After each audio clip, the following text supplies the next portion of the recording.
কি মনে হচ্ছে পরিস্থিতি কেমন, পরিণতি কোন দিকে যাবে? আর একটা দীর্ঘমেয়াদী যুদ্ধ শুরু হলো পৃথিবীতে। আমরা সবার চোখ ছিল আসলে গত 26 তারিখে জেনেভাতে, যে ওখানে এই যে পিস টকটা কিভাবে হয়, সে যে শান্তি আলোচনাটা হচ্ছিল।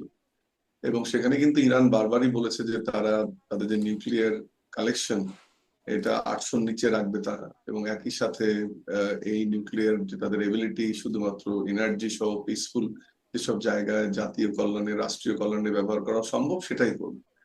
এটা এই কারণে শুরুতে বললাম, তার মানে যে আক্রমণটা করা হলো যখন একটা আলোচনা চলছে, সেটা কিন্তু আন্তর্জাতিক কোনো আইনের মধ্যেও পড়ে না, এবং কোনো কিছুকে তোয়াক্কা না করা, কোনো নিয়ম নীতিকে তোয়াক্কা না করা।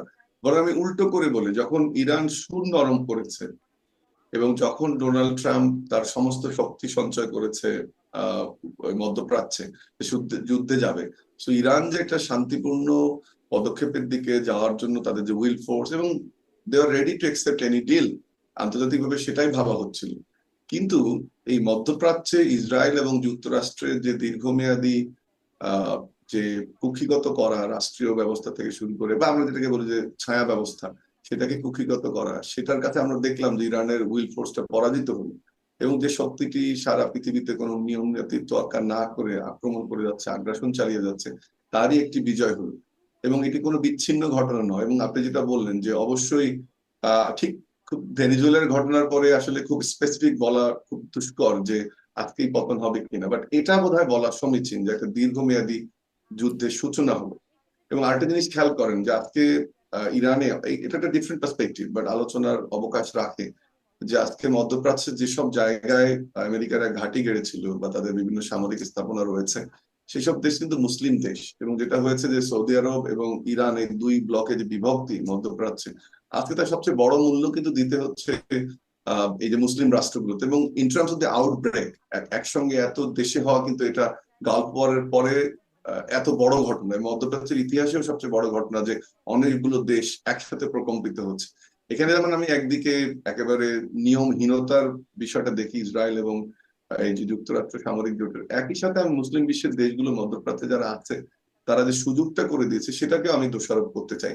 এবং যেটা আপনি বললেন যে আমরা দীর্ঘমেয়াদে একটা যুদ্ধের দিকে গেলাম, কোনোভাবেই আমি আশা করি না যে ইরাকে যেটা ঘটনা ঘটেছিল এবং 20 বছর বা তার অধিক সময় চলেছিল, তারই একটা পুনরাবৃত্তি কিন্তু ইরানে হবে। এবং এটিও আমার ঠিক 100 ভাগ তো বলা মুশকিল, কিন্তু এটি বলতে পারি যে এই যুদ্ধ ইসরায়েল এবং আমেরিকা জোটের জন্য খুব সহজ যুদ্ধ হবে বলে আমি মনে করি না। কারণ তার প্রথম ইন্ডিকেটরটা হচ্ছে এই আক্রমণের পরপরই আজকে বিকেলে কিন্তু ডোনাল্ড ট্রাম্প, সরি, একেবারে খুব হুম, হুম। ওপেনলি বলেছে যে ইরানের মানুষকে পথে নেমে আসার জন্য, যারা গণতন্ত্রকামী তাদেরকে দখল নেওয়ার জন্য, খমেনি সরকারকে উৎখাত করার জন্য। কিন্তু তেমনটা কিন্তু ইরানের রাস্তায় আমরা দেখিনি। বা উল্টোটা যেটা হয়েছে, যে আহ যে আকাশ স্থাপনা, যেটা আকাশ প্রতিরক্ষা ব্যবস্থা যেটা, সেটা তারা বলেছে যেটা অন হয়েছে। এবং কেউ যদি বাগদাদ ছেড়ে অন্য এলাকা যেতে চায় বা আরো কোনো এলাকা আশ্রয় নিতে চায়, সেটা ইরান সরকার ঘোষণা করেছে যে এটা তারা করতে পারে। তার মানে হচ্ছে যে আসলে মানুষকে যে আবেদনটা জানালো এখন পর্যন্ত, এটা আসলে কোনোভাবেই কাজ হয়নি। বরং উল্টো যেটা হবে, আপনি জানেন যে হরমুজ প্রণালী, যেটা ইরান এবং ওমানের মধ্যে একটা 34 মাইলের মতো এরিয়া, বা আরগুয়াবলি হুম। 65 মাইল পর্যন্ত এক্সট্রেস করে। এখানে ডেফিনেটলি এখন অয়েল প্রাইসটা বেড়ে যাবে। এটা $90 থেকে বলা হচ্ছে, $90 থেকে 100 বা 110, 15তে উঠে যাবে। তিনটা কারণ বলা হচ্ছে। একটা হচ্ছে যে অনিশ্চয়তা।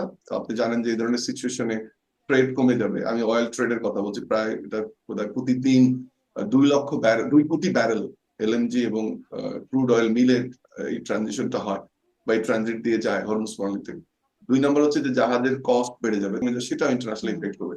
তাহলে আপনার আন্তর্জাতিক চলাচল, আন্তর্জাতিক বাণিজ্য, আন্তর্জাতিক প্রোডাকশন সবকিছু হ্যাম্পার হবে। যেটা আমরা চাই যে এই রুলহীনতার মধ্যে সবচেয়ে যে জায়গাটায় কাজ করা উচিত বা যেটা হওয়া উচিত, জাতিসংঘের একটা ভূমিকা, সেটা আমরা জানি খুব কিছু সিগনিফাইস করবে না, বাট তারপরেও তাৎপর্যপূর্ণ।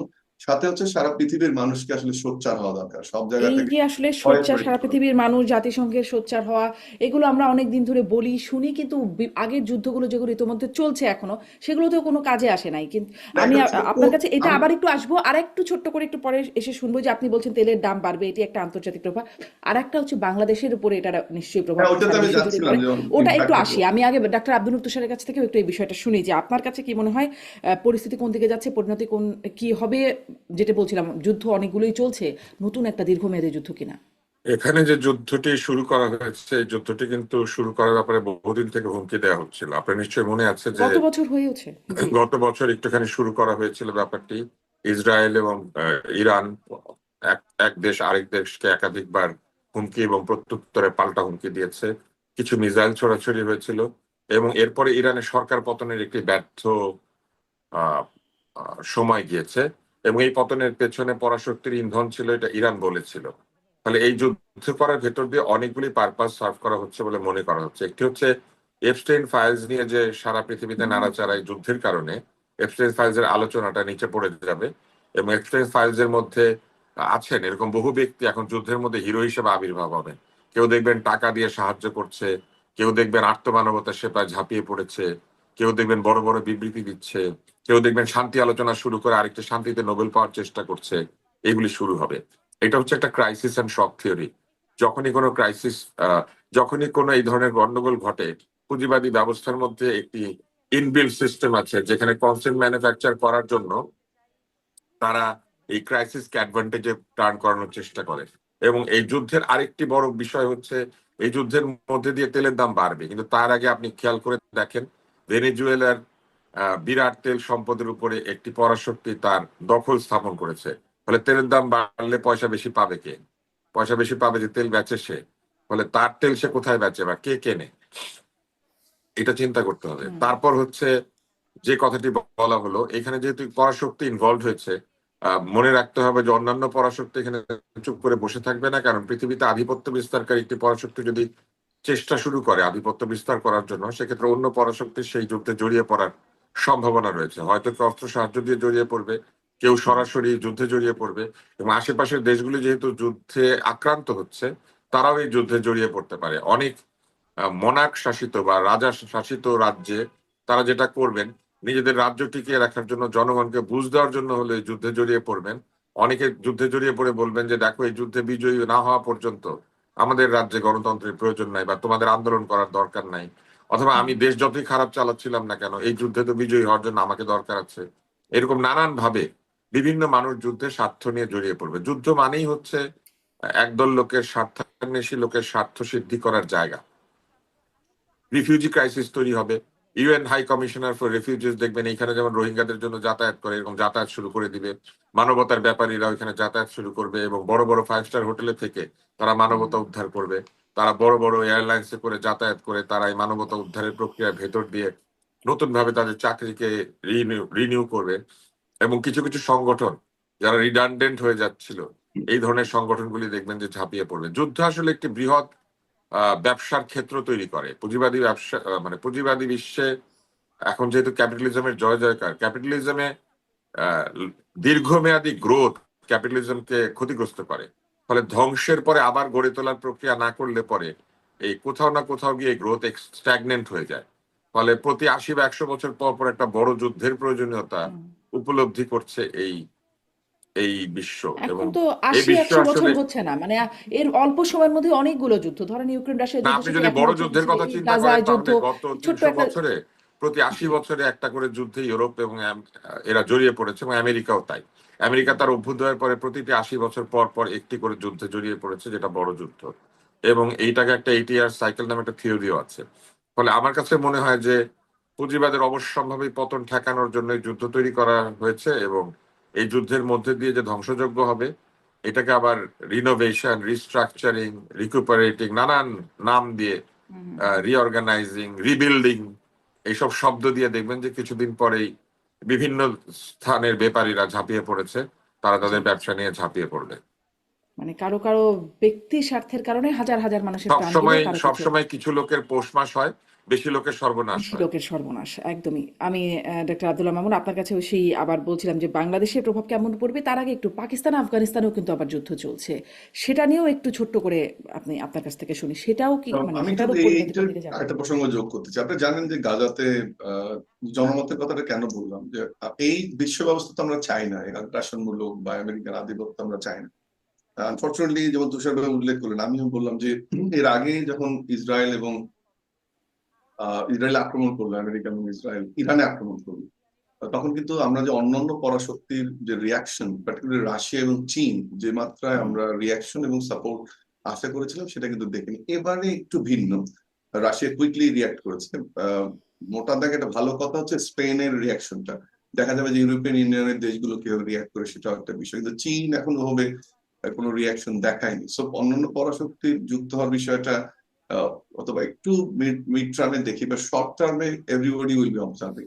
আর যদি দেখেন, যেটা বললাম যে ট্রাম্প এসে যে বোর্ড অফ পিসের মাধ্যমে ইসরায়েলে আগ্রাসনটা, ফিলিস্তিনে আগ্রাসনটা থামালো ইসরায়েলের, এবং ততদিনে একটা বড় ঘটনা হচ্ছে যে বোর্ড অফ পিস কিন্তু যেভাবে গঠন হওয়ার কথা ছিল, অন্যান্য রাষ্ট্রের যেটা 1 বিলিয়ন ফান্ডের কথা বলছে ট্রাম্প, তার ফান্ডে যুক্ত হবে, দু একটা মুসলিম দেশ ছাড়া কিন্তু কেউ এটাতে যুক্ত হয়নি, এবং আন্তর্জাতিক সংস্থাগুলো এটা যুক্ত হয়নি। এই পরিকল্পনাটা দিয়ে নেতানিয়াহুর একটা ইচ্ছা ছিল যে সেই ইলেকশনটা পার হবে, সেটা কিন্তু সম্ভব হয়নি।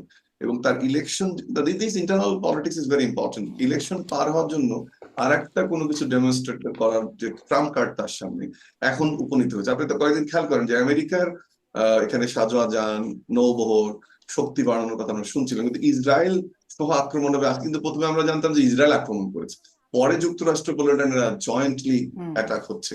তার মানে আপনি খেয়াল করেন একটা সূক্ষ্ম বিষয় যে ইসরায়েল আক্রমণের নেতৃত্ব দিচ্ছে। সো এটাকে শুধুমাত্র ইরান, ইসরায়েল, যুক্তরাষ্ট্র ওয়ার হিসেবে দেখলে হবে না। বেঞ্জামিন নেতানিয়াহুর যে রাজনৈতিক ইচ্ছা যে আরেকবার ক্ষমতায় থাকা, প্রলং করা, তার জনগণকে তার পক্ষে আনা, সেটা কিন্তু আমাদেরকে একটা কাউন্ট করতে হবে। একই সাথে বোর্ড অফ পিসটা কিন্তু সাকসেসফুল হয়নি ডোনাল্ড ট্রাম্পের, যেটা চাচ্ছিল যে ওটার মাধ্যমে মধ্যপ্রাচ্যে এক ধরনের ঐক্য তৈরি করবে, মুসলিম বিশ্বে এক ধরনের ঐক্য তৈরি করবে, সেটা কিন্তু খুব ভালো রেসপন্স করেনি। যে কারণে এখন এটাকে হয়তোবা ইরান শান্তি আলোচনার পুরোপুরি থাকা বা ছাড় দেওয়ার পরেও এটাকে সামনে আনা হলো, এবং সেটা খুবই দুঃখজনক। এবং অবশ্যই আমরা আবারও বলবো যে বোর্ড অফ পিস সাকসেসফুল হয়নি, বাট ওই মডেলও যদি হয়, এখানে আমরা চাই যে শান্তি ফিরে আসুক। এবং তুষার ভাই যেটা বললাম, আমিও যেটা বললাম, যে মোটা দাগে বা দীর্ঘমেয়াদে কিন্তু দেশগুলো এই যুদ্ধে জড়ার সম্ভাবনা খুবই বেশি, এবং মধ্যপ্রাচ্যে ধারণা করা হচ্ছে যে সবচেয়ে বড় ওয়ার আউটব্রেক করতে যাচ্ছে, সেটা কিন্তু ব্রেক করলো। ইন টার্মস অফ আজকের যে ঘটনাগুলো, আপনি কাতার, বাহরাইন, আমিরাত, ওমান, সব দেশে নেভাল বেস গুলোতে আক্রমণ হয়েছে বা সামরিক ঘাঁটিগুলোতে ইউএস এর আক্রমণ হয়েছে, এবং এখন সেই দেশগুলোর অবস্থান কি হবে, তারা কিভাবে কাউন্টার করবে, তো আজকের রাতটা গুরুত্বপূর্ণ। কিন্তু এটা কিন্তু প্রমাণিত হয়ে গেল যে সবচেয়ে বড় ওয়ার আউটব্রেক করতে সক্ষম হয়েছে ইউনাইটেড স্টেটস এবং জি ইসরায়েল অ্যালায়েন্স। তো সেটা আমাদের জন্য, আপনার একটা প্রশ্ন ছিল যে কিভাবে আমাদেরকে ইম্প্যাক্ট, জি আমাদের তো একটা যেটা বললাম যে আমাদের তেলের মূল্য, আমাদের প্রোডাকশন ক্ষতিগ্রস্ত হবে, আমাদের সাপ্লাই চেইন সিরিয়াসলি ডিপেন্ডেন্ট, সেটা ক্ষতিগ্রস্ত হবে। ফ্রেট ফরওয়ার্ডিং, আমরা জাহাজের বাইরেও ফ্রেট ফরওয়ার্ডিং করি আন্তর্জাতিক মার্কেটে, আমরা অনেক সময় এই ধরনের সিচুয়েশন বিমানে আপনার ডেলিভারি দিতে হয়, যদিও একটা ক্লোজ থাকে যেটাকে বলে প্রমিসারি স্টাবল, যে ওয়ার হলে বা কোনো ইস্যু তৈরি হলে গার্মেন্টস প্রোডাক্ট আপনি পরেও পাঠাতে পারেন, বা স্পেস পেতে পারেন। ন্যাচারাল ক্যালামিটির ক্ষেত্রে যেটাকে আমরা যেটা বললাম যে প্রমিসারি স্টাবল বলে একটা ক্লোজ থাকে, যে আপনি সেটাকে ম্যানুভার করবেন, কিন্তু তারপরে ওভারঅল ইকোনমিতে সিরিয়াসলি ইম্প্যাক্ট করবে। পার্টিকুলারলি যখন আমাদের একটা নতুন সরকার এসছে, যখন আমাদের গ্রোথ পার্সেন্টের নিচে, যখন আমরা চিন্তা করছি যে আমাদের এক্সপোর্ট বাড়াবো, আমরা অথবা ডলার রেট, আমাদের টাকার এগেনস্টে ডলারকে আরো স্ট্রং করার জন্য রেট কমিয়ে ফেলার আলোচনা হচ্ছে। তার মানে যখন আমরা একটু প্রস্তুতি নিচ্ছিলাম যে আন্তর্জাতিক বাণিজ্যে আমরা ভালো করবো, আমরা আরো র মেটেরিয়াল ইম্পোর্ট বাড়াবো, আমাদের সাপ্লাই চেইন আরো স্ট্রং করবো, একদম 10 দিন বা 11 দিন বয়সে যদি সরকার যখন, দারুণ ভাবে আমাদের অর্থনীতিতে ইম্প্যাক্ট করবে। আরেকটা জিনিস আপনাকে বলি, আপনি নিশ্চয়ই জানেন যে গোটা পৃথিবীকে যে আপনি উত্তর থেকে একটা রেখা টানেন, নর্থ এবং সাউথের, দেখবেন যে সব সাউথের দেশগুলো পড়বে আপনার গরিব দেশগুলো, বা এলডিসির আর্গুয়েবলি 30টা বা 32টা দেশ, সবগুলো সাউথে পড়বে। এবং সেটা যখন হয় এই ধরনের যুদ্ধের ক্ষেত্রে, সবগুলো সাউথের দেশে আপনার অর্থনৈতিক ইম্প্যাক্ট করবে। তার মানে মোড়লের যে কথাটা তুষার ভাই বললো, তারা আক্রান্ত হবে, কিছু কিছু ক্ষেত্রে তাদের ব্যবসা হবে, সামরিক ব্যবসা হবে, ইউনাইটেড নেশনস এর মধ্যে ব্যাখ্যা হবে। কিন্তু যে দেশগুলোর কথা আমি বলছি সাউথের, এই সাউথের দেশগুলো কিন্তু সবসময় এই ওয়ারে খুব সিরিয়াসলি ইম্প্যাক্ট হয়। বাংলাদেশও এই সাউথের দেশগুলোর মধ্যে একটা, তার মধ্যে জি অর্থনীতি, বাণিজ্য, আমাদের খুবই আন্তর্জাতিক আশঙ্কার কথা সেটি ট্রেড, নিশ্চয়ই আপনি বলছিলেন যে সব 10-11 কিছুতে দিনের আমাদের ইম্প্যাক্ট, মানে একদম আমরা স্পষ্ট দ্রুত চাইবো যে এটা আমাদের একটা সমাধান। আফগানিস্তানে আপনি জানেন যে টিটিপি 2011 সালে যখন এই এই তালেবান সরকার প্রথম আসলো এবং ক্ষমতা দখল নিল, তখন কিন্তু পাকিস্তানের সাথে এক ধরনের গরম মরম ছিল। কিন্তু খুবই টিটিপি কে, অর্থাৎ আফগানিস্তানে যে ফোর্সটাকে পাকিস্তান ইউজ করেছে, এবং এখন যেটা টিটিপি বড় থ্রেট বলা হচ্ছে পাকিস্তানের জন্য, পাকিস্তান এই লম্বা সময়টা পেরিয়ে বুঝতে পেরেছে যে ভারতের যেমন ওখানে ইনফ্লুয়েন্স বেড়েছে, একই সাথে China would have been a third country যেটা বেসিক্যালি এদের খনিজ দিকে তাদের মূল আকর্ষণটা ছিল। পাকিস্তানের ধারণা ছিল যে সেই ব্যালেন্সটা চায়নার মাধ্যমে পাকিস্তান করতে পারবে, ইন্ডিয়ান ইনফ্লুয়েন্সটা কমবে। হুম। ইন্টারেস্টিংলি, অথবা এটা ঘোষণা দিয়ে বলা যাচ্ছে না, বাট যেটা আমি ডন, মিরর সহ যে পত্রিকাগুলো পড়ছিলাম গত 2 দিন, সেটাতে যে টিটিপি এত মাত্রায় বেড়ে যাওয়ার একটা অন্যতম কারণ পাকিস্তান ধারণা করে যেখানে ইন্ডিয়ান ইনফ্লুয়েন্স এবং সাপ্লাই কাজ করছে এই এই গ্রুপটাতে, এবং যেটা দায় অবশ্যই তালেবান সরকারের মধ্যে গড়ায়।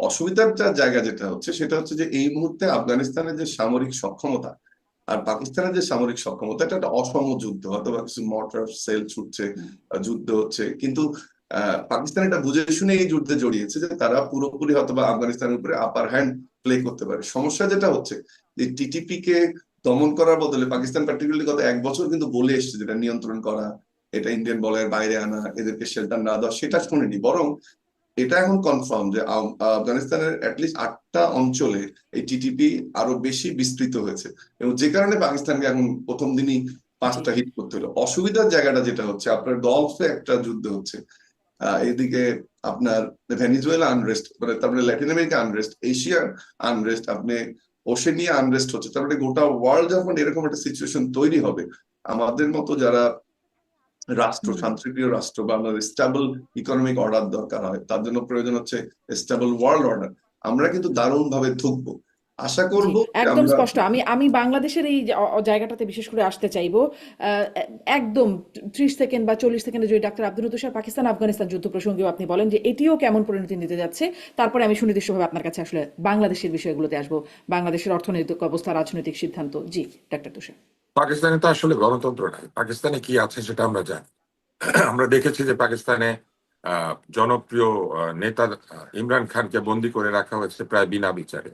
তার চোখ নষ্ট হয়ে যাচ্ছে, তার স্বাস্থ্য হানি হচ্ছে, উনি বেঁচে আছেন না মরে গেছেন এটা নিয়েও গুজব ছিল। ফলে পাকিস্তানের কিন্তু অভ্যন্তরীণ পরিস্থিতি যে খুব একটা ভালো তা নয়।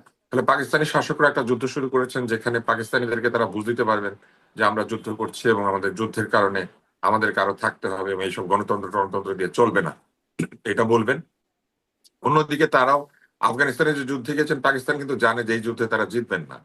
এই কারণে জিতবেন না যে আমেরিকা জিতে নেই আফগানদের সাথে যুদ্ধ করে। যদিও আফগানদের অস্ত্রশস্ত্র কম বা আফগানদের অস্ত্রগত সক্ষমতা বা আর্থিক সক্ষমতা কম, কিন্তু দেশটা এরকম যে এই দেশটাকে যুদ্ধে পরাজিত করতে চাইলে ভৌগোলিক কারণে এদেরকে যুদ্ধে পরাজিত করা বেশ কঠিন হয়ে যায়। কারণ এদের একটি শহরের সাথে আরেকটি শহরের মাঝখানে বিরাট মরু অঞ্চল, এরা ট্রাইবে ট্রাইবে বিভক্ত থাকে, এরা পাহাড়ের মধ্যে আছে, পাহাড়ের বাইরে আছে, এদের আসলে এমন ভাবে ছড়িয়ে ছিটিয়ে থাকে যে এদেরকে পুরোপুরি দমন করতে গেলে যে পরিমাণ খরচ হবে সেটা আসলে কঠিন। যেমন দুবাইতে একটা বোমা বর্ষণ করলে, একটি জায়গাতে একটা বোম পড়লে যা ক্ষতি হয়, আফগানিস্তানে 2000 বোম মারলে সেই পরিমাণ ক্ষতি হয় না, কারণ এটা ওইভাবে ঘনবসতিপূর্ণ দেশ না। তো যে কারণে আফগানদেরকে পরাজিত করা খুবই কঠিন হয়ে যায়। তার মধ্যে হচ্ছে আফগানরা হচ্ছে পাহাড়ে বসবাসকারী মানুষ, এবং তাদেরকে স্থলযুদ্ধে পরাস্ত না করতে পারলে আসলে আকাশ থেকে বোমা মেরে যে পরাস্ত করা যায় না সেটা আমেরিকায় প্রমাণ দিয়েছে। ফলে আফগানিস্তানের যুদ্ধটা তারা কিন্তু করছে যে নেই, এরা আসলে করছে মূলত আফগানিস্তানকে একটা ডমিনেশনে আনার জন্য, যে তোমরা যদি এরকম করো আমরা তোমাদের ক্ষতি করার সামর্থ্য রাখি এবং তোমাদেরকে অনেক ক্ষতি করতে পারি। এবং এই ঘটনাটা ঘটিয়ে দিয়ে তারা আরো একটি বিষয় করছে, সেটি হচ্ছে যে তারা একই সঙ্গে এই অঞ্চলে যে একটা শান্তিপূর্ণ পরিস্থিতি ছিল সেই শান্তিপূর্ণ পরিস্থিতিটাকে এক ধরনের উত্তপ্ত করে দেওয়ার একটা প্রক্রিয়া শুরু করেছে। কিন্তু চীন যে চুপ করে আছে এটাকে খুব সহজভাবে দেখলে হবে না। এই ধরনের ঘটনায় যদি পরাশক্তিগুলি তাদের আহ সাথে অসুবিধা রয়েছে এরকম দেশগুলিকে দখল করতে শুরু করে ভেনিজুয়েলার মতো, তাহলে চীন কিন্তু সহজে তাইওয়ানকে দখল করে নেওয়ার একটা যুক্তি পেয়ে যাবে। এবং শুধু তাইওয়ানকে না, চীন বিভিন্ন জায়গাতে যেখানে যেখানে তাদের এরকম সমস্যা রয়েছে, বর্ডার সমস্যা, সেই জায়গাগুলিতে তারা ঢুকে পড়ে দখল করে নেওয়ার একটা অজুহাত পেয়ে যাবে। আমেরিকাও করেছে, আমরাও করি। এবং এইটা যদি ঘটতে শুরু করে তাহলে আরো বিপদ তৈরি হবে। সেই ক্ষেত্রে ভারতের একটি অঞ্চলকে নিয়ে তারা ভারতকে টেনে আনতে পারে যুদ্ধে, অথবা তাইওয়ানকে দখল করে নিতে পারে। এদিকে তাইওয়ানকে যদি তারা কোনো কারণে দখল করে তাহলে পৃথিবীর সেমিকন্ডাক্টর যে শিল্প আছে সেই শিল্পের একেবারে বৃহদাংশ, প্রায় আমি কি বলবো 2/3 সংখ্যাগরিষ্ঠতা পেয়ে যাবে বা তারও বেশি পেয়ে যাবে চীন। কারণ মানে তাইওয়ান এবং চীনই মূলত পৃথিবীর প্রায় অধিকাংশ সেমিকন্ডাক্টর তৈরি করে। আবার এই সেমিকন্ডাক্টর খুবই জরুরি হচ্ছে আজকের দিনের ডিজিটাল ওয়ারফেয়ারে। এই যে গাইডেড মিসাইল বলেন, গাইডেড ওয়ারফেয়ার বলেন, বিভিন্ন ধরনের কম্পিউটারের কন্ট্রোল ড্রোন বলেন, এইসব জায়গাতে কিন্তু প্রচুর পরিমাণে সেমি কন্ডাক্টর এবং সার্কিটস ব্যবহার করা হয়। এইগুলির চাহিদা যদি পূরণ করা না যায় তাহলে কিন্তু এই যুদ্ধে যারা এই ধরনের গাইডেড অস্ত্র ব্যবহার করে তারা কিন্তু বিপদে পড়বে। ফলে এইখানে কিন্তু অনেক ধরনের বিষয় জটিল হয়ে পড়েছে, কেননা এই যুদ্ধটা কিন্তু অনেক টেকনোলজিক্যাল যুদ্ধ। এটা কিন্তু আগের মতো এই হাতে হাতে একদমই। বন্দুকে জি, বন্দুকের যুদ্ধ না। জি, ফলে এক বিশ্ব ধরনের বিশাল সমস্যা তৈরি হতে পারে এবং আরো কিছু দেশ ক্ষতিগ্রস্ত হবে। আমরা যদিও ভাবি যে এই দেশগুলি অনেক উন্নত হয়েছে, কিন্তু আপনি যদি সাউথ কোরিয়ার কথা বলেন কিংবা আপনি হুম, যদি ভিয়েতনামের কথা বলেন, এই দেশগুলির যে অর্থনৈতিক উন্নতি এটা অনেকখানি নর্থের উপর নির্ভরশীল, অর্থাৎ ইউরোপ এবং আমেরিকার উপরে নির্ভরশীল। ফলে তারা যদি যুদ্ধে জড়িয়ে পড়ে তখন দেখা যাবে যে এই দেশগুলিরও রপ্তানি ক্ষতিগ্রস্ত হবে এবং তাদেরকে আহ তাদের ভারী শিল্পকে অস্ত্র তৈরি বা জাহাজ তৈরি বা ট্যাঙ্ক তৈরি এইসব জায়গায় তখন মনোযোগ দিতে হবে, কারণ এইগুলি হয়ে যাবে রপ্তানি পণ্য এবং এটা খুবই ক্ষতিকর হয়ে যাবে এবং তাদের সমাজ ব্যবস্থাও বিপন্ন হয়ে উঠবে।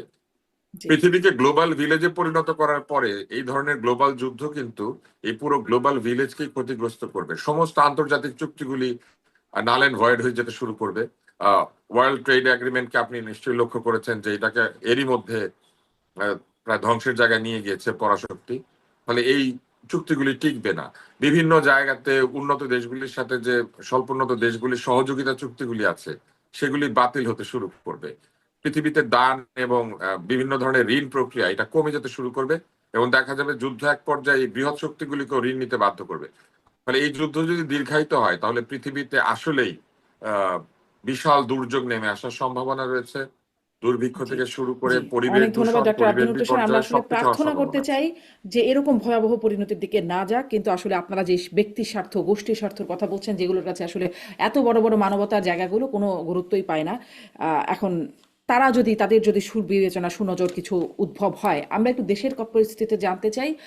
একে তো আন্তর্জাতিক এই যুদ্ধ, নানান কিছুর প্রভাব বাংলাদেশের উপর আছেই, তার উপরে বাংলাদেশেও নানান রকম সিদ্ধান্ত হচ্ছে যেগুলো নিয়ে অনেক আলোচনা সমালোচনা আছে। আমি একে একে বিভিন্ন বিষয় নিয়ে একটু ছোট ছোট করে আপনাদের কাছে শুনতে চাই। ডাক্তার আব্দুল রশিদ, আপনার কাছে মানে বাংলাদেশ ব্যাংকের গভর্নর নিয়োগ নিয়ে অনেক কথা হচ্ছে, অনেক আলোচনা সমালোচনা আছে। যেহেতু হয়েই গেছে অনেক কিছু, একটু সামারি করে আপনাদের কাছ থেকে আসি যে আহ, এটি আসলে কেমন বিবেচনার নজির রাখলো সরকার এইরকম একটা ঘটনায়, যে আগের গভর্নরের এরকম একটা অসম্মানজনক বিদায়, নজিরবিহীনভাবে একজন ব্যবসায়ীর গভর্নর হয়ে যাওয়া, যাকে কি আসলে আমরা খুব চিন্তা মনা, যেখানে সবসময় বাংলাদেশ ব্যাংকের গভর্নররা এমন ফিগার থাকেন যাদেরকে আমরা চিনি, জানি, বা বিশিষ্ট অর্থনীতিবিদ, বিশিষ্ট আমলা, এরকম ব্যক্তিত্ব। এইরকম একজন ব্যবসায়ী এসে তিনি আসলে দায়িত্ব নিলেন। আপনার কাছে কি মনে হয় এটি আসলে কেমন নজির সৃষ্টি করলো ডাক্তার তুষার? খুব ছোট করে শুনি।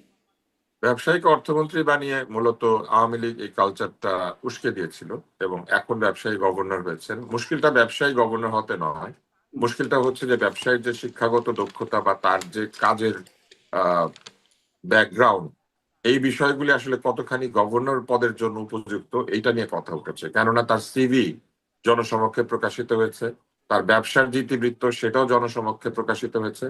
ফলে অনেকেই কিছু কিছু প্রশ্ন তুলেছেন যেগুলি নিয়ে আসলে তর্ক হওয়ার সুযোগ রয়েছে। সরকার কেন সিদ্ধান্ত নিয়েছেন এটা সরকার ব্যাখ্যা করতে পারবেন। এই ভদ্রলোক যদি সত্যিই সফল একজন গভর্নর হয়ে যান তাহলে তো আর কোনো কথাই নাই। কিন্তু যে বিষয়গুলি নিয়ে মানুষ আপত্তি তুলেছেন তার মধ্যে একটি হচ্ছে যে তিনি কিছুদিন আগেই তার নিজের সোয়েটার ফ্যাক্টরি বা গার্মেন্টস হুম, ফ্যাক্টরির যে ঋণ রয়েছে সেই ঋণকে পুনঃ তফসিলীকরণ করেছেন। তার মানে তিনি ঋণ ঠিক মতো পরিশোধ করতে পারছিলেন না। কিন্তু যিনি তার নিজের ঋণ ঠিক মতো পরিশোধ করতে পারছেন না, তিনি এখন এমন একটি জায়গায় গিয়ে বসেছেন যার অনুমতি প্রয়োজন হয় বাংলাদেশের বড় বড় ঋণ দেওয়ার ক্ষেত্রে এবং বড় বড় অর্থায়নের ক্ষেত্রে এবং বড় বড় এই ধরনের পুনঃতফসিলীকরণের ক্ষেত্রেও, কেননা নীতি তৈরি হয় ওই জায়গা থেকে, নীতি আসে বাংলাদেশ ব্যাংক থেকে।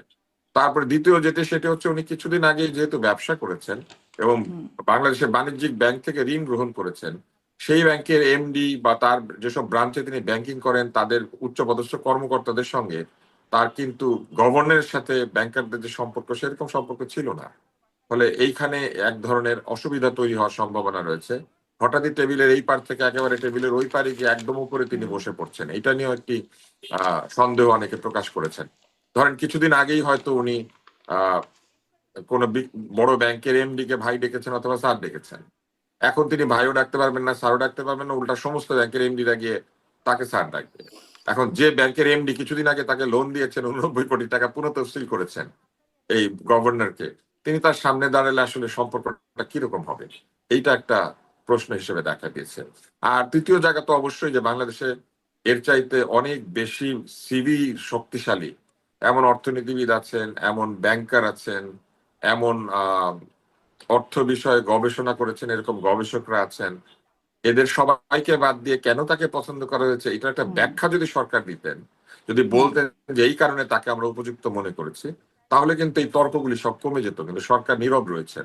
মুশকিল যেটা হয়েছে যে আগের গভর্নর আহ হুম তার নিজের অপসারণের খবর নাকি মিডিয়া থেকে পেয়েছেন, মানে মিডিয়া থেকে কেউ জেনে তাকে জানিয়েছে, তারপর তিনি শিওর হুম হয়েছেন। এটা উচিত হয় নাই। আমার মনে হয় তাকে ডেকে বললেই হতো যে আপনি পদত্যাগ করেন, অথবা আমার মনে হয় যে তাকে সহজেই জানানো যেত যে আপনাকে আর 2 দিন পরে আমরা অপসারণ করছি, এটা বলা যেত। একটা সমস্যা রয়েছে, আগের গভর্নরের যে নীতিগুলি রয়েছে সেই নীতিগুলি কতদিন চলবে এটার ব্যাপারে একটা ধোঁয়াশা তৈরি হয়েছে। ঠিক এই মুহূর্তে সরকার যখন মাত্র ক্ষমতায় এসেছেন, তখন এই নীতিগুলি কতদিন চলবে চলবে না এই বিষয়গুলি সম্পর্কে হুম সুস্পষ্ট ধারণা না থাকায় আহ অর্থনীতির যে জগৎ সেই জগতে এক ধরনের সন্দেহ এবং অবিশ্বাসের একটা বিষয় তৈরি হয়েছে। অনেকেই চিন্তা করছেন যে হয়তো এই আগের গভর্নরের যেসব আহ, নীতি ছিল বা যেসব কর্মসূচি ছিল সেগুলি হয়তো এই সরকার রাখবেন না। সেটা না রাখলে পরে পরিবর্তিত পরিস্থিতিতে তারা কি করবেন এটা নিয়ে অনেকে চিন্তিত হয়ে উঠেছেন। যেমন নীতি সুধারের একটা বিষয় রয়েছে, সংকোচনমূলক মুদ্রানীতির একটা বিষয় রয়েছে, হুম তারপরে ব্যাংকগুলিকে আহ মার্জ করে একীভূত করে নতুন ব্যাংক তৈরি করে সেখানে সরকারের অর্থায়ন, এনবিএফআই বা নন ব্যাংকিং ফিনান্সিয়াল ইনস্টিটিউটে যে অত্যন্ত মধ্যবিত্তরা তাদের পেনশনের হুম টাকা, তাদের সংসার চালানোর টাকা, তাদের বাবার রেখে যাওয়া সম্বল রেখে যারা, বা বিধবা দরিদ্র, তারা যারা সম্বলটা রেখে মাসিক আয় কিংবা ত্রৈমাসিক আয়ের ভিত্তিতে সংসার চালাতেন, তাদের যে টাকাগুলি বহুদিন ধরে আটকে গিয়েছে, এই টাকা আগের গভর্নর ফেরত দিবেন বলেছিলেন। রমজানের মধ্যেই মূল টাকা ফেরত দেওয়া হবে এই কথা তিনি অঙ্গীকার করেছিলেন। সেই অঙ্গীকারের বিষয়ে এখন আর কোনো কিছুই জানা যাচ্ছে না। ফলে হুম সাধারণ মানুষ আবারও ক্ষতিগ্রস্ত হওয়ার ভয়ে আতঙ্কিত হয়ে উঠেছে। এবং জি, যে কিন্তু ব্যাংকগুলিকে আমি একীভূত আসলে এই করা হয়েছে। প্রশ্নটা করতে চাই ডাক্তার আব্দুল নূর তুষার, আমি এই প্রশ্নটাও একটু আপনাদের দুজনের কাছে আসতে চাই যে এই যে আপনি বললেন যে আসলে ভালোভাবে করতে পারতো, রদবদল তো বিভিন্ন ক্ষেত্রে হচ্ছে। আমি ডাক্তার আব্দুল্লাহ মামুন আপনার কাছ থেকে এটা শুনে আমি আবার আব্দুল নূর তুষার আপনার কাছে এই প্রসঙ্গে আরেকটু কথা বলবো যে আম, মানে সুন্দরভাবে করতে পারতো, এভাবে করতে হলো কেন? সরকার কি বার্তা দিতে চাইলো বা দিল এর মধ্য দিয়ে? সরকার কি মানে মানে ডোন্ট কেয়ার একটা টাইপের আচরণ দেখাচ্ছে এই জায়গায় যে যেই প্রশ্নগুলো উঠবে, যেটি আপনারা বলছেন, বিশ্লেষকরা বলছেন বা আলোচনায় আসছে, সেটি সরকার নিশ্চয়ই জানতো যে এইরকম একটা সিদ্ধান্তের ফলে এরকম তর্ক বিতর্ক সমালোচনা তৈরি হবে। তার ব্যাকগ্রাউন্ড নিয়ে প্রশ্ন উঠবে, আগের আগের গভর্নরকে বিদায় জানানোর উপায় নিয়ে প্রশ্ন উঠবে, তারপরেও এইরকমই একটা প্রক্রিয়ায় গেল। কেন গেল? মানে এর আগেও আমরা কথা বলেছি পররাষ্ট্রমন্ত্রী কিভাবে আসলেন, আর তাকে নিয়ে এই সরকারের স্বরাষ্ট্রমন্ত্রী সাবেক যখন ছিলেন না তখন তিনি অনেক সমালোচনা করেছেন, পুরো বিএনপি সমালোচনা করেছে। কেন আসলেন সেই জবাবও আমরা কেউ কোথাও জানতে পারলাম না। মানে সরকারকে যেখানে যা খুশি সেভাবে সিদ্ধান্ত নিতে পারছে। জবাবদিহিতার আমি বিষয়টা। একটু প্রথম যে জিনিসটা বলতে চাই সেটা হচ্ছে যে বাংলাদেশ ব্যাংকে একটা ইস্যু তৈরি হয়েছিল আহসান এস মনসুরের এগেইনস্টে। এখন সেটার সাথে এটার সম্পর্ক আছে কিনা এটাও গুলিয়ে ফেলা ঠিক হবে কিনা সেটা কিন্তু বিষয়। এবং আসলে ওই যে মবটা বা কেউ কেউ বলছে মব বা একটা কয়েকজন অফিসার রিভল্ট করলো বা তারা বক্তব্য দিল যে এই গভর্নর ঠিক পারফর্ম করছে না, করাপশন এলিগেশন আনলো, হুম, সেটার সঙ্গে ঠিক এটার সম্পর্ক আছে কিনা এটা বোঝা মুশকিল। বা বোঝানো আদৌ দরকার ছিল তো নাকি? না, কিন্তু কিন্তু যেটা আমি শেষ করে সামনে দেবো, কিন্তু যেটা উচিত সেটা হচ্ছে যে যারা এই ঘটনাটা ঘটালো একটা অফিসের মধ্যে তাদের বিরুদ্ধে ব্যবস্থা নেওয়া উচিত। কিন্তু এটা সম্বন্ধে যোগসূত্র আমি হুম খুঁজতে চাই না, বরং আমরা যেমন শহীদ মিনারে যে ঘটনাটা ঘটেছে বা বাসসে যেটা ঘটনাটা ঘটেছে বা বাংলাদেশ ব্যাংকে ঘটেছে, আমাদের স্বরাষ্ট্রমন্ত্রী বলছেন যে মবকে শক্ত হাতে দমন করা হুম হবে, সেটা আমি দেখতে চাই। এবং দুটোকে একসাথে আমি আসলে বাংলাদেশ ব্যাংকে যে অফিসাররা কথা বললো তাদের আর নিয়োগটাকে ভিন্নভাবে দেখতে চাই। এটা গেল একটা জিনিস। আর দ্বিতীয় হচ্ছে যে অবশ্যই আমাদের ঐতিহাসিক ভাবে প্রথাগত হবে কোন অর্থনীতিবিদ বা ব্যাংকিং সেক্টরের প্রকৃত দশা কেউ বা আর্থিক প্রতিষ্ঠানে কর্মরত ছিলেন এমন কোন আমলা বাজেটের সঙ্গে যুক্ত ছিলেন বা অর্থনীতির যে বিষয়গুলো সরকারের তার সঙ্গে যুক্ত ছিলেন, এরকম কাউকে আমরা দেখেছি। বাট নতুন একজনকে দেখে হয়তো বা আমরা আসলেই তার সিভি যেটা বলছে সেটা দেখে আমরা আসলে বুঝতে পারছি না যে সঠিক নিয়োগ হলো কিনা। কিন্তু আরেকটা জিনিস মাথায় রাখতে হবে যে এই শুধু বাংলাদেশ ব্যাংকের গভর্নরই বাংলাদেশ ব্যাংক চালান এরকম একটা কিন্তু বিষয়ের সামনে চলে আসছে। উনি প্রধান হিসেবে ভূমিকা রাখেন, কিন্তু মাথায় রাখতে হবে বাংলাদেশ ব্যাংকের একটা বোর্ড অফ ডাইরেক্টরস রয়েছে এবং তারা এই এই যখন যে কোনো সিদ্ধান্ত যদি পরিবর্তনের প্রয়োজন হয় বা নতুন করে সংযোজনের প্রয়োজন হয় তাহলে কিন্তু বোর্ড অফ ডাইরেক্টরস এর একটা কনসালটেশন থাকে, এটা এই আলোচনাগুলো হচ্ছে না। বাট এই আলোচনা করে আমি এটা জাস্টিফাই করতে চাচ্ছি না যে মোস্তাকুর রহমানের নিয়োগ ঠিক হয়েছে না হয়েছে, বাট এই আলোচনাগুলো আসা দরকার বলে আমি এখানে পেনিট্রেট করার চেষ্টা করছি। যে একেবারে এককভাবে সিদ্ধান্ত নেবেন তা না। 3 নাম্বার হচ্ছে যে যখন বাংলাদেশ ব্যাংক কোনো সিদ্ধান্ত নেয়, যদিও ইন্ডিপেন্ডেন্ট বডি এবং আসলে মুদ্রা নীতি এবং ব্যবস্থাপনা একই সাথে আর্থিক খাতে আর ব্যাংক ব্যবস্থাপনায় বড় ভূমিকা রাখে, কিন্তু তাদের সাথে এক ধরনের সম্পর্ক কিন্তু এই ব্যাংকের সাথে আমাদের আর্থিক ব্যবস্থাপনা প্রতিষ্ঠান বা ব্রডলি বললে অর্থমন্ত্রী, অর্থ উপদেষ্টা, তাদের এক ধরনের কনসালটেশন ছাড়া কিন্তু বাংলাদেশ ব্যাংক কখনো ব্যবস্থা নেয় না। তার মানে ইন্ডিভিজুয়ালের বাইরেও আরো দুটো বড় জায়গা আছে চেক অ্যান্ড ব্যালেন্সে। এখন কথা হচ্ছে আমি সেখানে যাওয়ার আগে আমার তো একটা উপযুক্ত ব্যক্তি দরকার যিনি সঠিক সিদ্ধান্ত নিতে পারবে। সিভি দেখে অ্যাজ সাচ সেটা বোঝা যায় না, আসলে এটা আমি স্বীকার করছি, কিন্তু আপনি ঠিক সিভি দেখেই আমরা নির্ণয় করে ফেলবো কিনা আপনাকে একটু সময় দিব, যদিও অর্থনীতিতে এই সময় দেওয়াটাও কস্টলি হতে পারে, বাট আমি একটু সময় দিয়ে দেখতে চাই যে ইন্ডিভিজুয়াল ডিসিশনের বাইরে গিয়ে বোর্ড অফ ডাইরেক্টরস বা সরকারের যে প্রতিষ্ঠানগুলো আছে বা সরকারের মন্ত্রী, অর্থমন্ত্রী, অর্থ উপদেষ্টা, তাদের সাথে নিয়ে সিদ্ধান্ত হয় কিনা, তাহলে একটা কালেকটিভ বিষয় আসতে পারে। দ্বিতীয় হচ্ছে যে আমি মনসুর স্যারের উপর পুরো রেসপেক্ট রেখে বলছি, উনি আমার পিএইচডি রেসপন্ডেন্টও, অনেক রেসপেক্ট রেখে বলছি যে কিছু কিছু সিদ্ধান্ত কিন্তু, যেমন ব্যাংক খেলাপি ঋণের হারটা কিন্তু কমানো যায়নি। একইভাবে তুষার ভাই যেটা বললো যে 5টা না 6টা ইসলামী ব্যাংকে একসাথে করে এই ব্যাংকগুলোকে গ্রাহকদের সেবা নিশ্চিত করা, সেটাও করা যায়নি। আবার ভঙ্গুর যে ব্যাংকগুলোকে মার্জ করা হয়েছে, যেটা যার মধ্যে সিটি ব্যাংকও রয়েছে, সেটাকে মার্জ করার ক্ষেত্রেও সফলতা কিন্তু দেখানো যায়নি। সো আমি এই ব্যর্থতা দিয়ে নতুন নিয়োগটাকে জাস্টিফাই করতে চাচ্ছি না, কিন্তু আমরা আসানিস মনসুরকে মনে করেছিলাম যে উনি একটা সমাধান দিবেন, কিন্তু ওনার সমাধানের পুরো প্যাকেজটা বোধহয় বৈদেশিক যে রিজার্ভ সেটাকে ইনক্রিজ করার আমরা শেষ করে নেব। ডক্টর আব্দুল মামুন, আপনি মানে ব্যর্থতার কথা বলতে পারেন, আবার নতুন গভর্নরের কাছে অনেক আস্থা রাখতে চাইতে পারি আমরা যে সামনে হয়তো ভালো কিছু হবে, কিন্তু আমার প্রশ্নটা আসলে গভর্নরদের কম্পারিজন না। আমার প্রশ্নটা হচ্ছে সরকার যে মানে এই কাজটা করে কি বার্তা মানুষের কাছে দিল, মানে মানুষের আস্থার তো একটা জায়গা আছে, আমি সেটাই বলছি, মানে অর্থনীতি, ব্যাংকিং সবকিছুর কথাই বলি। আস্থার জায়গাটা আমরা, মানে আমি তো প্রথমেই বললাম যে আমাদের ঐতিহাসিকভাবে যে ধরনের লোককে আমরা গভর্নর হিসেবে পেয়েছি, তার থেকে একটা ভিন্ন ধরনের নিয়োগ। এবং আমি তুষার ভাইয়ের অনেকগুলো পয়েন্টের সাথে একমত, লোন ডিফল্টার, সিবি সবগুলো, কিন্তু আমি যেটা বলতে চাচ্ছি বা আমার আর্গুমেন্টটা সেটা হচ্ছে যে আমরা এত দ্রুত সিদ্ধান্ত না নিই। হ্যাঁ, এটা হতে পারতো তুষার ভাই যেটা বললো যে সরকার দিক থেকে একটা স্টেটমেন্ট যে this is the reason we have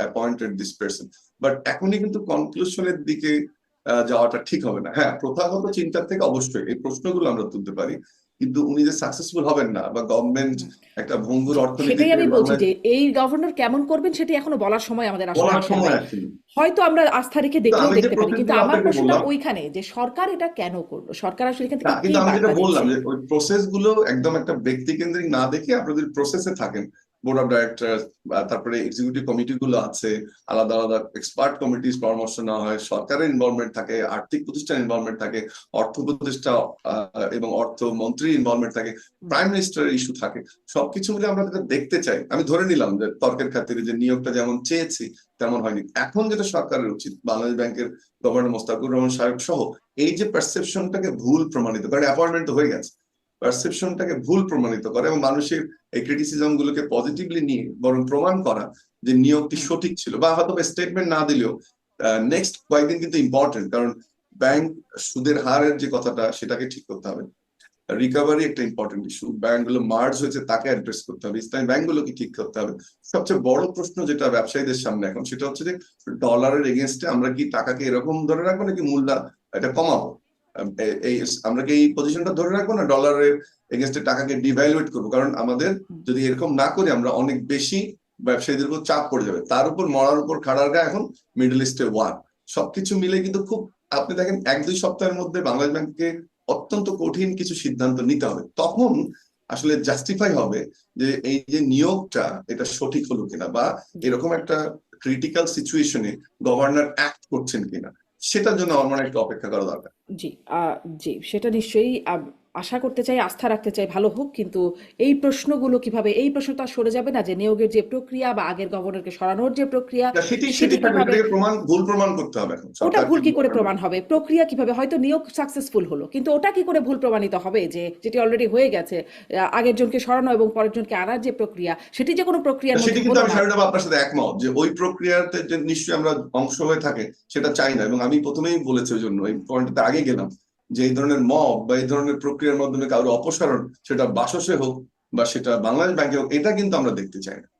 জি, নিশ্চয়ই। আমি ডক্টর আব্দুল স্যার আপনার কাছে আবারও আমি আসলে সরকারের জায়গাটা একটু বোঝার চেষ্টা বা ব্যাখ্যা করতে চাই, আপনাদের কাছে ব্যাখ্যাটা জানতে চাই যে আমরা বিএনপিকে শুনেছি যখন আওয়ামী লীগ বিগত সরকার ছিল তখন দলীয়করণের অনেক অভিযোগ ছিল, প্রশাসন থেকে শুরু করে সর্বক্ষেত্রে দলীয়করণের খুব জোর মানে ভূমিকা বা ভয়েস রাখতো বিএনপি এই ক্ষেত্রে। সেখানে এখন কি বিএনপিও সেদিকে যাচ্ছে কিনা? বাংলাদেশ ব্যাংকের গভর্নরের এই নিয়োগ থেকে শুরু করে যদি বলি, সেনাবাহিনীতে একটা রদবদল, পুলিশের প্রধান থেকে শুরু করে শীর্ষ পর্যায়ে রদবদল, প্রশাসনের রদবদল, এই যে বিষয়গুলো হচ্ছে নানান মানে দলীয় বিবেচনায় রেখে দলীয়করণের যে সমালোচনা বিএনপি করতো, সেখান থেকে বিএনপির কি অবস্থান পরিবর্তন হলো?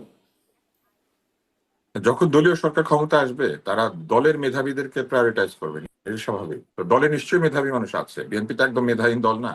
ফলে তারা তাদের মেধাবী লোকদেরকে, আস্থাভাজন লোকদেরকে জায়গা মতো বসানোর চেষ্টা করবেন যাতে সরকারের যে প্রতিশ্রুতি সেই প্রতিশ্রুতি ডেলিভার করা সম্ভব হয়। কারণ আস্থাভাজন লোক, মেধাবী লোক সেখানে না দিলে পরে, দুটোই আছে এরকম, তাহলে কিন্তু সরকার অনেক সময় সন্দেহে থাকে বা আস্থাহীনতায় থাকে যে এই কাজটি তারা পারবেন কিনা। আর পারলেও সরকারের যে উদ্দেশ্য সেটা সফল করার জন্য তারা যথেষ্ট মনোযোগী হবেন কিনা। ফলে এটা কিন্তু স্বাভাবিক যে বিএনপি তার দলের মেধাবীদেরকে জায়গা করে দিবে। তাহলে প্রশ্নটা কিন্তু দলীয়করণের সমালোচনা জাস্টিফাইড না? না, দলীয়করণ কোথায় হয়? যখন দল মেধাহীনদেরকে সামনে নিয়ে আসে দলের পরিচয়, যেটা নিয়ে এখন এক ধরনের প্রশ্ন তুলেছেন, এই যে সিভির প্রশ্নটা উঠেছে, এটা আসলে কি ভিত্তিক? এটা মেধা ভিত্তিক প্রশ্ন। যে এই সিভি যার, যিনি কিনা তার জীবনের অধিকাংশ সময় ব্যবসায় খরচ করেছেন, যিনি ব্যাংকিং, অর্থনীতি বা কোনো জায়গাতে তার কোনো বুৎপত্তি বা কাজে লাগান নাই। যেমন ধরেন আমি ডাক্তার, কিন্তু আমি তো নিয়মিত সার্জারি করি না, হুম। আমি ঔষধ লিখেছি, ফলে আমি ওষুধ লিখতে পারবো। কিন্তু যিনি সার্জন, তিনি যদি 20 বছর সার্জারি না করে, সার্জারি ডিগ্রি আছে সেই জন্য সার্জিক্যাল হাসপাতালের প্রধান হয়ে যান এবং হার্টের সার্জারি করার জন্য তাকে দায়িত্ব দেওয়া হয়, তাহলে সেটা নিয়ে প্রশ্ন উঠবে যে উনি তো 20 বছর সার্জারি করেন নাই, পড়াশোনা করেছেন, তাতেই কি উনি সার্জারি করতে পারবেন? তার যে ডিগ্রি সেটি একটি অর্থনৈতিক ডিগ্রি, এফসিএমএ এটা এক ধরনের হিসাবের ডিগ্রি, হিসাব বিজ্ঞানে। এইখানে আরো অনেক কিছু পড়তে হয় এফসিএমএ করতে গেলে। ফলে এইটা একটা ভালো ডিগ্রি, উনি মেধাবী, এই ডিগ্রিটা করতে পেরেছেন, কিন্তু এই ডিগ্রির যে কার্যক্রম সেটা তো তিনি কোথাও পরিচালিত করেন নাই, কোনো আর্থিক প্রতিষ্ঠান চালান নাই, কোনো আর্থিক প্রতিষ্ঠানের সঙ্গে থেকে নিজেকে অভিজ্ঞ করেন নাই। কিন্তু একজন গভর্নর যখন আসেন, তারা সাধারণত হয় অর্থনীতি বিষয়ে পড়ান, অথবা অথবা অর্থনীতির সঙ্গে কাজ করেন, অর্থনীতির গবেষক হন, অথবা অর্থ মন্ত্রণালয়ে দীর্ঘদিন কাজ করেন, অথবা এমন একজন ব্যক্তি হন যিনি পণ্ডিত, এইরকম যার সাথে এই অর্থ, ব্যবসা, বাণিজ্য সবকিছুর একটা দীর্ঘ সম্পর্ক থাকে। তো সেই জায়গা থেকে তো আসলে তাকে কি জাস্টিফাই করা যায় না। ফলে বিএনপি তার দলের লোককে বসাবে, এটা আপত্তি নাই, কিন্তু দলের যাদেরকে বসাবে তাদের মেধা বা যোগ্যতা নিয়ে প্রশ্ন উঠলে তখন বিএনপিকে ব্যাখ্যা করতে হবে যে কেন তারা এই সিদ্ধান্ত নিয়েছেন। হতে পারে ইনি অত্যন্ত মেধাবী, আমরা জানি না, হতে পারে ওনার কোনো কাজ আছে যেটা কেউ জানে না, দল জানে বা যারা সিদ্ধান্ত দিয়েছেন তারা জানে, তাহলে সেটা মানুষকে জানালে মানুষ আশ্বস্ত হয়ে যেতে পারে। আরেকটি বিষয় হচ্ছে যে মানুষ যেমন বলে মর্নিং শোজ দ্য ডে, তেমনি আবার এটাও একটা বাগধারা আছে, এন্ড জাস্টিফাইজ মিনস। হুম। তো মানুষের শেষ আসলে দেখলে বোঝা যায় যে আসলে কি হয়েছিল, কেন হয়েছিল, শেষটা যদি ভালো হয়। বলে না, সব ভালো যার শেষ ভালো তার, হুম। অথবা শেষ ভালো যার সব ভালো তার। তো হতেও পারে যে উনি একটা দারুণ কাণ্ড করে ফেললেন, তবে ডলারের দাম কমিয়ে আনার কোনো প্রক্রিয়া আসলে খুব একটা ভালো কিছু হবে না। তাতে করে মানুষ আরো টাকা লুজ করবে, কেননা যে পর্যায়ে ডলার গিয়ে পৌঁছেছে, এই পর্যায়ে ব্যাংকগুলি ডলার কিনেছে, বাংলাদেশ ব্যাংকও এই টাকা দিয়ে ডলার কিনেছে। ফলে ডলারের দাম যদি এখন কমিয়ে দেওয়া হয় তাহলে বাংলাদেশ ব্যাংকের লস হবে, ব্যাংকেরও লস আমি হবে। ডিভ্যালুয়েট করতে, ডলার দাম হ্যাঁ, বাড়িয়ে দিতে কথা বলছি, কিন্তু ডলারের দাম যদি বাড়িয়ে দেওয়া হয়, ডিভ্যালু করা হয়, তাহলে আবার যেটা হবে, মানে টাকার মুদ্রাস্ফীতি অনেক ডিভ্যালু বেড়ে হবে, যাবে। টাকার হ্যাঁ, ডিভ্যালু টাকা হবে। ডিভ্যালু হলে মুদ্রাস্ফীতি বাড়বে। মুদ্রাস্ফীতি বাড়লে আবার যেটা হবে, তখন ব্যাংক সুদের হার কমানো যাবে না। কারণ ব্যাংক সুদের হার কমালে পরে যেটা হবে, আপনার টাকা ব্যাংকে থাকলে কমে যেতে শুরু করবে। কেননা ব্যাংক সুদ যদি হয় ধরেন আপনার সেভিংসে ধরেন 10%, আর মুদ্রাস্ফীতি যদি 8%, তবু আপনি 2% বেশিতে টাকাটা রেখেছেন। কিন্তু মুদ্রাস্ফীতি যদি হয় 8% আর ব্যাংকের সুদও যদি হয় 8%, তাহলে কিন্তু আপনার টাকা শূন্য হয়ে যাবে এবং একটা পর্যায়ে টাকার দাম কমে যেতে শুরু করবে। ফলে সবসময় মুদ্রাস্ফীতির সাথে সঞ্চয়ের হারের একটা একটা গ্যাপ রাখতে হয়। মুদ্রাস্ফীতির হার এত উচ্চে রেখে ব্যাংক সুদের হার কমিয়ে আনতে গেলে কি ঝামেলা হবে, সেটাও কিন্তু একটা চিন্তার বিষয় হয়ে দাঁড়াবে। ফলে অনেক ধরনের চ্যালেঞ্জ আছে, যেই চ্যালেঞ্জগুলি আমার কাছে মনে হয় যে একটা যারা অর্থনীতি ভালো বোঝেন তাদের জন্য মোকাবেলা করতে হবে। এমন হতে পারে যে এই গভর্নর সাহেব সবাইকে আস্থায় নিয়ে সবার সাথে আলোচনা করে সিদ্ধান্ত নেবেন, আরো ভালোভাবে বাংলাদেশ জি। ব্যাংক আরো জবাবদিহিমূলক প্রতিষ্ঠান হিসেবে গড়ে তুলবেন। কিন্তু প্রবলেমটা অন্য জায়গা থেকে আসে আর কি। সেটা হচ্ছে যে অর্থ জগতে আস্থার একটা বিরাট মূল্য আছে। যেমন ধরেন শেয়ার মার্কেট, এটাকে আস্থার একটা বিরাট মূল্য আছে। কল মানি মার্কেট, সেখানে আস্থার একটা বিরাট মূল্য আছে। তারপরে ব্যাংকগুলি যখন এলসি নেগোশিয়েট করে, ওইখানে কিন্তু আস্থার একটা বিরাট মূল্য আছে। ডলারের দাম কোথায় থাকবে এইটার উপর বেসিস করেই কিন্তু ব্যাংকগুলি এলসি বাই করে, এলসি সেল করে। তাহলে এইরকম অবস্থায় যখন ব্যাংকগুলি এলসি নেগোশিয়েট করে, ওরকম অবস্থায় কিন্তু দেখা যাবে যে ব্যাংকগুলিও তখন ডিলেইড একটা পর্যায়ে চলে যাবে। ব্যাংক আজকে যে ঋণটা দিবে সেটা কত সুদে দিবে, কালকে কি হবে, এটা নিয়ে দ্বিধাদ্বন্দ্বে থাকলে ঋণ প্রদানের প্রক্রিয়াটা আরো স্লো হয়ে যাবে। মানে সবকিছু মিলিয়ে আসলে বাংলাদেশটা বিরাট অর্থনৈতিক চ্যালেঞ্জের মধ্যে এখনই আছে। এবং সেই চ্যালেঞ্জ মোকাবেলায় এই গভর্নর কতটুকু সফল হবেন, এই ব্যাপারটি সম্পর্কে যদি মানুষকে একটু আরো ভালোভাবে আস্থায় দেয়া যায়, তাহলে আমার ধারণা যে আরো ভালো হবে। জি। আমি গভর্নরের আস্থার নিয়োগ নিয়ে জায়গায় কি, জি, আস্থার জায়গায় কি একটু ঋণ খেলাপি যারা আছেন তারা বিশেষভাবে আস্থা পাচ্ছেন কিনা এই গভর্নরকে দেখে, যেহেতু তিনি আসলে ঋণ না, খেলাপি এটা থেকে বলা যাবে না, এটা বলা যাবে না। কেননা উনি যখন ঋণ পুরো তফসিল করেছেন সেটা তো আগের গভর্নরের সময় করেছেন। ফলে ওই সময় যে নিয়ম কানুন ছিল মেনেই তো পুনঃ তফসিল করেছেন। অর্থাৎ তিনি আইনের ভেতর দিয়েই কাজটা করেছেন। আইনের ভেতরে থেকে কেউ যদি পুনঃ তফসিল করতে পারে, করবে। কিন্তু আপনি যেভাবে ইঙ্গিত করছেন যে এখন কি পুনঃ তফসিলীকরণে একটা জোয়ার বয়ে যাবে কিনা, যেমন মোস্তফা কামাল করেছিলেন, 2.5% পে করে ঋণ পুনঃ তফসিল করা যেত। ফলে মানুষ কি করতো জানেন, অন্য একটা ব্যাংক থেকে 2.5% পরিমাণ টাকা ঋণ নিয়ে এইখানে দিয়ে ঋণ পুনঃতফসিল করে ফেলতো। পুনঃতফসিল করলেই সে যেটা করতে পারে, আরো ঋণ নেওয়ার সক্ষমতা অর্জন করে। তখন সে আরো ব্যাংক থেকে ঋণ নিয়ে আরো ব্যাংক ফুটা করতো। এই ব্যাংক ফুটাকারী লোকজন সুবিধা পাবে কিনা, আমার মনে হয় যে এটা পাবে না, যদি পুনঃতফসিলীকরণ প্রক্রিয়াটাকে কঠিন রাখা হয় এবং সহজে এই পুনঃতফসিলীকরণকৃত ব্যক্তিরা ঋণের একটা বিরাট অংশ শোধ না করা পর্যন্ত পুনরায় বড় ঋণের ক্ষেত্রে অযোগ্য থাকেন। তাহলে এগুলো জি, হবে না। এগুলো আসলে জি, আমার সাধারণ ব্যাংকিং বুদ্ধি থেকে বলা, আমি অনেক বছর ব্যবসা করেছি। জি, আমরা আসলে কিন্তু খুব ব্যাংকিং আমার মনে বুদ্ধির হয় যে ডিটেলসে যেতে আপনি পারবো যদি না, এই মানে প্রশ্নগুলি কোনো অর্থনীতি সম্পর্কে আরো জানেন এমন লোককে করেন, তারা হয়তো আরো ভালো ধারণা দিতে পারবে।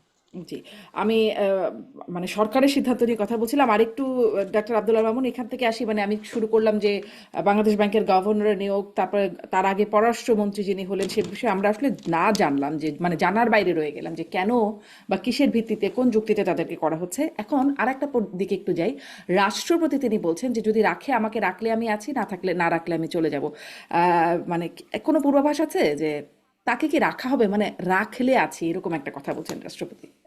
না, ওটাতে একটু পরে যায়, একটা জিনিস কমপ্লিমেন্ট করি। সেটা হচ্ছে যে আচ্ছা, আমরা দীর্ঘদিন ব্যাংক সুদের হার বেশি রেখেছি এবং টাকা ডিভ্যালুয়েট খুব করি। টেকনিক্যাল, খুব টেকনিক্যাল আলোচনায় এট না দি যাই, সেম জি। টাইম আমাদের কিন্তু ইনফ্লেশন কমেনি। আপনি যখন ব্যাংক সুদের হার কমাবেন, আপনার ইন্টারনাল ইনভেস্টমেন্ট হবে, গ্রোথ বাড়বে। আবার যখন আপনি ডিভ্যালুয়েট করে কমফোর্ট তৈরি করবেন, তখন আবার আপনার ইম্পোর্ট বাড়বে, প্রোডাকশন বাড়বে। তো this is a circle. Hmm, so hmm, সেটার জন্য ওইটা বলছি যে এই বিষয়গুলোকে ভাবতে হবে সরকারকে কিভাবে ব্যালেন্স করে। আর ব্যাংকের ঋণের কথা যেটা উনি বললেন, সেটা ব্যাংকের দুটো ঋণের সিস্টেমই থাকে ইন্টারেস্টের, একটা হলো ফিক্সড, একটা ভেরিয়েবল। সো ভেরিয়েবলটা যদি কেউ অ্যাভেল করে তাহলে ভেরিয়েবল রেটে থাকবেন মোস্টলি। আমি বলছি না যে কেউ ফিক্সড নেয় বা ভেরিয়েবল নেয়, বাট দুটোই যে যার সুবিধা মতো করে। এই জন্য যখন টাকার রেট বা ডলার রেট ভেরি করে, তখন আপনার অপশন গুলো থাকে যে আপনি কোন দিকে যাবেন। রাষ্ট্রপতির যে বিষয়টা বললেন সেটি হচ্ছে যে আপনার রাষ্ট্র এই মুহূর্তে, আমি ব্যক্তিগতভাবে মনে করি যে এই এত বড় সিদ্ধান্ত বা ভুল সিদ্ধান্ত নিবে না বিএনপি, যে রাষ্ট্রপতিকে উনি চাইলেন বা রাখলে রেখে দেবো, বা বিএনপিতে হুম। এত মানুষের অভাব হয়েছে যে তাকে রাষ্ট্রপতি করতে হবে। আমি ব্যক্তিগতভাবে, এটা ডিসকাশনের বিষয় না। কিছু তো অভাব হয়, পররাষ্ট্রমন্ত্রী যখন করলেন এত ওই সমালোচনা পার্সপেক্টিভটা করেও। ভিন্ন, ওই পার্সপেক্টিভটা ভিন্ন। যেমন একটু আগে যে ডিবেটটা আমরা করছিলাম যে আমরা বাংলাদেশ ব্যাংকের গভর্নর যোগ্য লোক চাই, এখন বিএনপির জন্য অসুবিধাটা দেখেন। বিএনপি সবচেয়ে যোগ্য লোকটাকে সম্ভবত রেখেছে যে বাংলাদেশের যাকে মনে করে তারা সবচেয়ে ভালো পররাষ্ট্রমন্ত্রী, তার সিভি ভালো, আসলেই তার সিভি ভালো, internationally very experience, very renowned, তাকে যখন রেখেছে আবার আমরা বলছি যে কেন বাইরের লোককে রাখলো, দলের লোককে রাখলো না, ওটা স্বজনপ্রীতি না, অন্তর্বর্তীকালীন সরকারকে রাখলো, তখন সমালোচনা হচ্ছে। তো তার সিভি না না আপনি না দেখেন, সেজন্য নিশ্চয়ই সবচেয়ে সমালোচনা হচ্ছে না। প্রবাবলি সমালোচনা নট হচ্ছে ব্যাড বিএনপি যেহেতু সমালোচনা সেখানে করেছিল আমাদের যে যে তিনি বিদেশি মানে নাগরিক কোন বিএনপির জন্য আক্কেলে ডক্টর ইউনূস তাকে প্রবলেমটা মানে বলছি যে বিএনপি যখন অন্তর্বর্তী, না আপা বুঝেছেন, বিএনপি যখন অন্তর্বর্তীকালীন সরকারে কেউ ছিল তাকে রেখে দিল খুব ভালো মনে করে, ওটা নিয়ে একটা আবার কথা আছে। আবার বিএনপি যখন বাংলাদেশ ব্যাংকে কাউকে নিয়ে আসলো তখন একটা কথা হচ্ছে। সো না না ডাক্তার আব্দুল মামুন ওটা নিয়ে কিন্তু কথা হচ্ছে না। একটা অন্তর্বর্তী জিনিস আমি সরকারের মনে ভালো করি যে লোককে তো আপনি রাখাই যায়, একটা কিন্তু জিনিস, অন্তর্বর্তী সরকারের সেই লোকটার বিরুদ্ধে বিএনপি যে কথাগুলো বলেছে, বিএনপি সেখান না থেকে দিস ক্যান কি হ্যাপেন, ব্যাখ্যা দিবে? This can happen in politics. এটা তো হতেই পারে। আপনি যে যোগ্য মনে করেন ওই সময় তার যে বিহেভিয়ার, এটা ট্রান্সফরমেশন হবে না? একজন ভুল করলে কি আপনি ওখানেই বসে থাকবেন? তার পরবর্তী অ্যাক্টিভিটি আপনি দেখবেন না? আমি পুরো আরেকটা জায়গায় কমেন্ট করি, রাষ্ট্রপতিত্ব তো শেষ করলাম, সেটা হচ্ছে যে যখন আপনারা এইটা একটু কেয়ারফুল থাকা দরকার, যখন হলো দলীয় নিয়োগ, তখন রাষ্ট্রের নীতি নির্ধারণী প্রতিষ্ঠান বা যেগুলো সরকারের সরাসরি পলিসিতে যুক্ত, খুব ইন্ডিভিজুয়ালিস্টিক, সেটা তো সরকার তার চয়েস অনুযায়ী করবে, এটা কি স্বাভাবিক প্রক্রিয়া। দলীয়করণ আওয়ামী লীগ কি করেছিল? বিসিএস এ দলীয়করণ করেছিল, পুলিশে দলীয়করণ করেছিল, আমলাতন্ত্রে দলীয়করণ করেছিল, বিচার বিভাগে দলীয়করণ করেছিল। হুম সেইটা কোনোভাবেই বিএনপিকে আমরা দেখতে পাই না, দেখতে চাই না, এবং সেই প্রক্রিয়া শুরু হয়নি। আমরা দেখতে চাই বিচার বিভাগ স্বাধীনভাবে নিয়োগ হচ্ছে এবং বিচার কার্য চলছে, পুলিশ স্বাধীনভাবে নিয়োগ হচ্ছে এবং পুলিশের কার্যক্রম চালাচ্ছে, আপনার বিসিএস এর নিয়োগটা ফেয়ার হচ্ছে।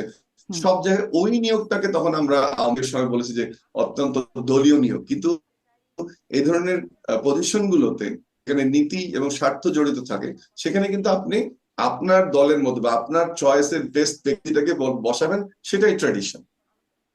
জি, আমি একটু রাষ্ট্রপতির বিষয়ে যদি ডাক্তার আব্দুল নূর তুষার আপনি বলতে চান, তাকে রেখে দিলে তিনি থেকে যেতে চান। রাষ্ট্রপতি আসলে একটা জেনেরিক মন্তব্য করেছেন, কারণ ওনার তো মেয়াদ আছে। ফলে উনি বলেছেন আমাকে রাখলে থাকবো না, রাখলে থাকবো না, এটা খুব সহজ কথা। উনিও জানেন বিএনপি তাকে রাখবে অথবা রাখবে না, এই সিদ্ধান্তটা বিএনপি দলীয় ভাবেই নিবে। ফলে উনি নিজে থাকবেন না এই কথাটা উনি বলেন না, বলছেন আমাকে রাখলে থাকবো না, রাখলে থাকবো না। সেক্ষেত্রে তিনি আসলে তার মেয়াদ পূর্তির বিষয়টাকে আমার ধারণাতে উল্লেখ করেছেন। এটা তো আমি খুব একটা খারাপ ভালো কিছু দেখি না। আর খলিল সাহেবের বিষয়টা নিয়ে আপনি যে প্রশ্ন করেছিলেন একটু আগে, এই ঘটনাটা ঘটেছে আসলে এটাই ঠিক যে বিএনপি যেহেতু তার অনেক সমালোচনা করেছিল, সেই কারণে সবাই খুব অবাক হয়েছে যে উনি কেন সেখানে গিয়েছেন।